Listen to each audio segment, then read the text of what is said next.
Alright, now let's move ahead. Now here you can see the color of our heading is black and here it's blue. It's very deep blue. Okay, so we will now change the color of our heading.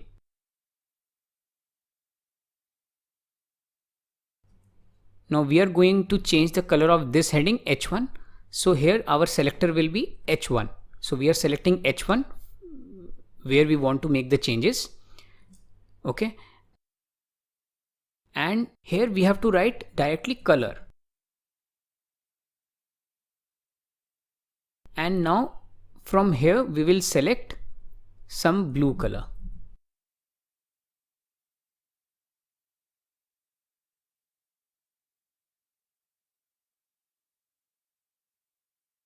Okay, so this color is now changed to this one, midnight blue. I had already used midnight blue earlier, so I remembered that I have to use midnight blue. You can search whichever color you feel you want to change it to, you can change it to that color. Okay, now I have put a semicolon, you must have noticed. Now I will do few more changes here because you can see here it has a background of gray color, right? So I will put a background here of gray color. So here I will write background dash color gray. But this gray is looking very dark as compared to this gray. So we will see whether we have some light gray available.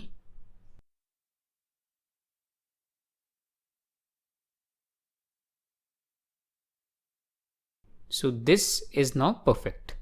This is light gray and this is also light gray. Okay.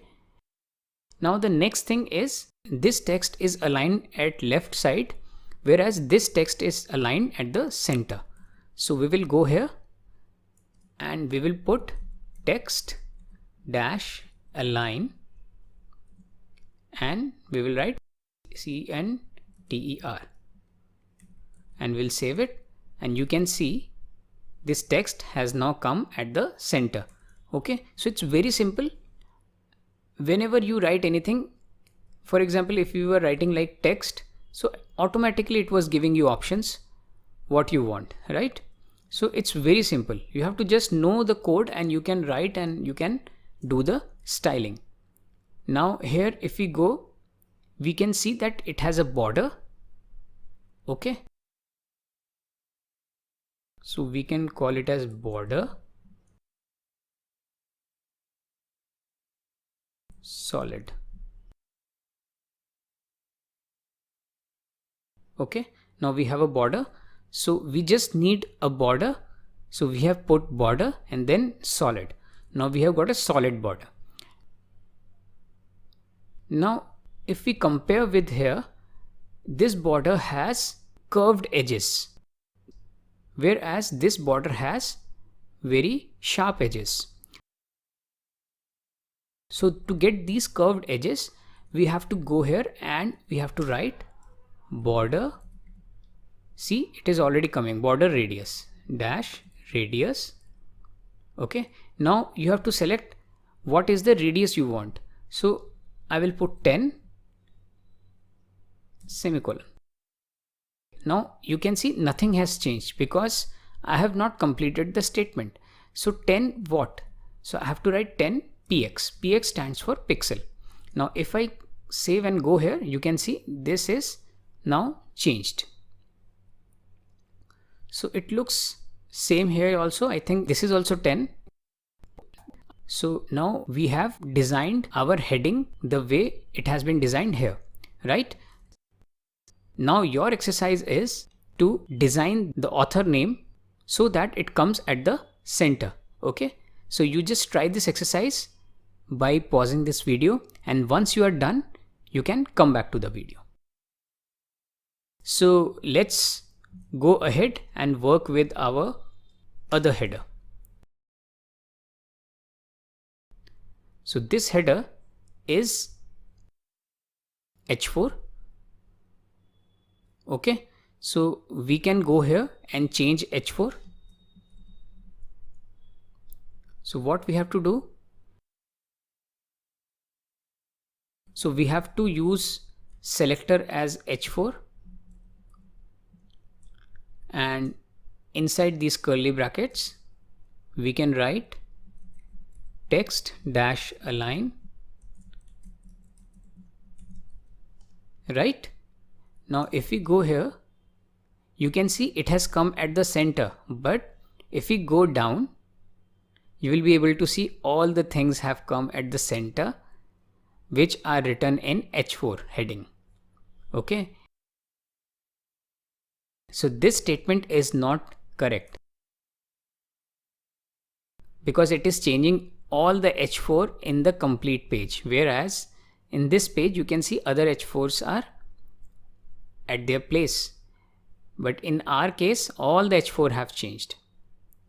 Okay, so what we will do is first we will delete this statement because this is not going to work for us.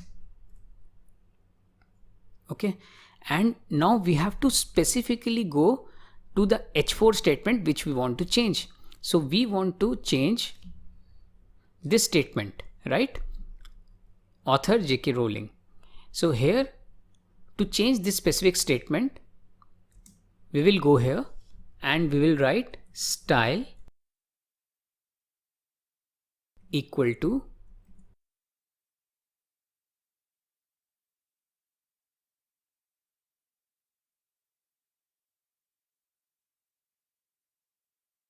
So what we have done is we have basically given an attribute to this HTML element. Okay, or we have defined how this statement which is written, the author J.K. Rowling, will be displayed. What is the style in which it is being displayed? So it will be displayed at the center. If we go here, now our author is at the center. So this is another way you can write a styling statement in HTML. Okay, so we had written this, the H1 statement. If we would have had more than one H1, then this whole H1 we would have written here. Let's do some small changes in H4. Text dash align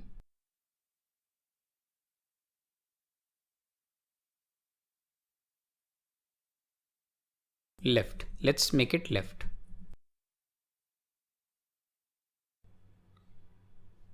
Okay, what I have done is I have put all the text written in H4 on the left side. Okay, now what should happen? It should make this text also on the left side, but let's see. See, this text is still at the center. Why?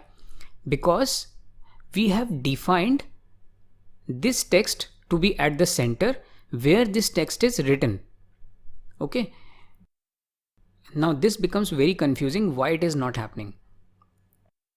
How a browser decides that it is going to make the text on the left side or at the center? Now browser goes from top to bottom. Okay. And then it sees that the whole text is on the left side.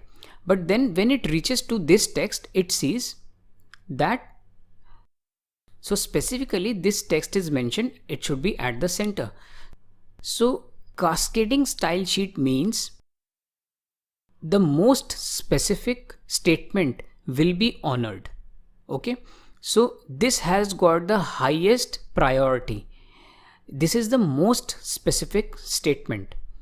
This is a general statement that all H4 should be at the left side, but this is a very specific statement that this H4 which has author J.K. Rowling should be at the center, right?